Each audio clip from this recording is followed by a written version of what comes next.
नमस्कार दोस्तों, स्वागत है आपका आर्ट ऑफ कैंडलस्टिक में। यस दोस्तों, आज के दिन की अगर बात करें, हर किसी का फोकस बाजार के ऊपर था कि बाजार कैसे यहाँ पे ओपन होगा, उसी के साथ साथ बाजार की क्लोजिंग कैसे होगी। बिकॉज हम सभी लोगों ने यहाँ पे वीकेंड पे एक नया टॉपिक पाया और अभी तक जो भी ड्रामा हुआ है वो हर किसी को पता ही है। तो इस चीज के चलते ग्लोबल बाजार पर क्या इंपैक्ट पड़ेगा, इस पर ध्यान दिया जा रहा था। लेकिन जैसे मैंने आपको कल भी बताया था कि जो भी चीजें हैं उनका इंपैक्ट बड़े लेवल पर लॉन्ग टर्म में धीरे धीरे बदलता हुआ दिखेगा, और शॉर्ट टर्म में शायद उतना प्रभाव न दिखे, पर लॉन्ग टर्म में कुछ ना कुछ हलचल जरूर होगी। सबसे पहले हमारे बाजार में जैसा कि आप देख सकते हैं, सेंसेक्स में 630 पॉइंट की गिरावट दिखेगी। निफ्टी 50 में भी लगभग 70-80 पॉइंट की गिरावट हुई है। तो जैसे आपको बताया था कि शॉर्ट टर्म के हिसाब से देखा गया तो ठीक है, अमेरिका की ओर से ऑलरेडी स्टार्ट होते हुए देखने को मिल चुका है। मतलब अगर हम लोग यहाँ पे देखें तो ठीक है, बाजार में आज के दिन मिक्स रिएक्शन देखने को मिल गया। छोटी कंपनियों ने आज के दिन कंपैरेटिवली थोड़ा ठीक ठाक परफॉर्मेंस किया, खास करके स्मॉल कैप माइक्रो कैप की बात करें तो जिनके पास स्मॉल कैप माइक्रो कैप ज्यादा रहेंगे, तो दोस्तों फाइनली हम यहाँ पे कह सकते हैं, जैसे कि आपको पता ही है, बुल वर्सेस बियर की फाइट यहाँ पे चलती रहती है और बियर वालों को एकदम ही जबरदस्त सपोर्ट यहाँ पे मिल चुका है। किनके ओर से? डोनाल्ड ट्रंप की ओर से।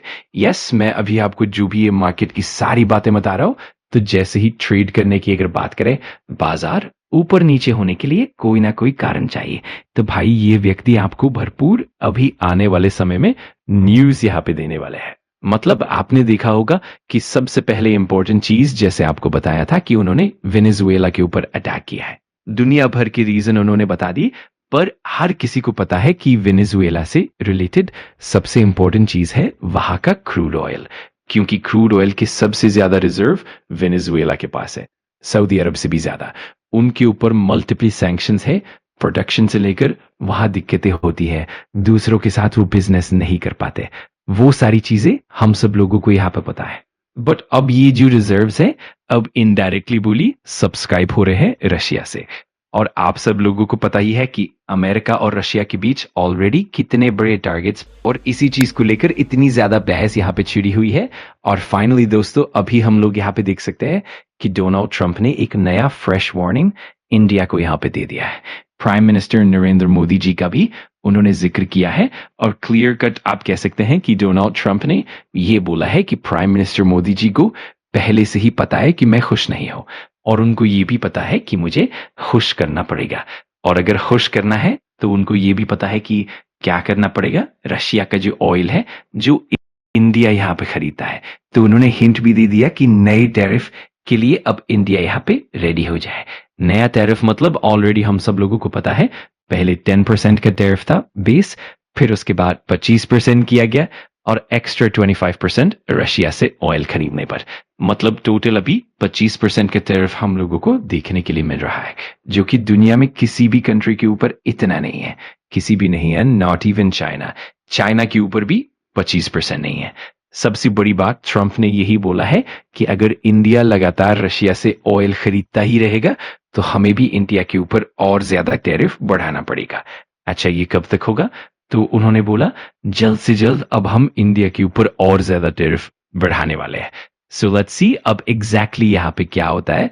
मतलब जैसे कि आपको बताना चाहूंगा, ये जो नया टैरिफ बिल है वो अभी हम लोगों को देखने को मिलने वाला है। तो ये एक चेतावनी है, एक क्लियर कट वार्निंग उन्होंने यहाँ पे दे रखी है। और ट्रंप की अगर बात करें दोस्तों, तो ट्रंप ने पहली बार इंडिया और अमेरिका के बीच में होने वाली बातचीत में ये साफ बोला है। पहले इंडिया का एक ही डिमांड रहता था कि जो 25% का एडिशनल टैरिफ आपने लगाया है ऑयल वाला, वो हटा दो, क्योंकि इंडिया ने रशिया से ऑयल खरीदना थोड़ा कम किया था। बट ट्रंप ने इस चीज को बिल्कुल भी नहीं सुना। उनका डिमांड बहुत क्लियर कट है, आपको रशिया से पूरा ऑयल कट करना पड़ेगा, पूरा ऑयल बंद करना पड़ेगा, तभी जाकर यहाँ पे कुछ चीजें हो सकती हैं। मतलब बॉटम लाइन बहुत सिंपल है दोस्तों, ट्रेड डील खतरे में है। अगर ट्रेड डील करनी है तो अमेरिका जो चाहता है वो यही है कि रशिया से ऑयल पूरी तरह बंद किया जाए।